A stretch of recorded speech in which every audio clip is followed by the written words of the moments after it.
আসলে আমরা মনে করি বুড়া হইলে পরে মরব, এখনো নামাজ পড়ার বয়সই হয় নাই, বুড়া হয়নি, দাড়ি পাইকে নেই, এরপরে আল্লাহর ইবাদত করব।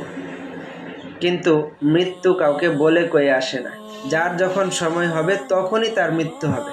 মৃত্যু 1 সেকেন্ড আগেও হবে না, 1 সেকেন্ড পরেও হবে না। এজন্য সর্বদাই পরকালের জন্য আপনার আমার প্রস্তুত থাকতে হবে। জানা নাই কখন কার ডাক এসে যায়। এই মুহূর্তে যদি আমার মৃত্যু এসে যায়, তাহলে কি আমি জান্নাতি হব নাকি জাহান্নামী, সেই হিসাব আমার আগে থেকেই করতে হবে। সব সময় নিজেকে পাক পবিত্র থাকতে হবে, সকল প্রকার গুনাহ থেকে পবিত্র থাকতে হবে, যাতে করে যে কোনো সময় আল্লাহ তাআলার পক্ষ থেকে ডাক আসবে, আমি লাব্বাইক বলে চলে যেতে পারবো ইনশাআল্লাহ।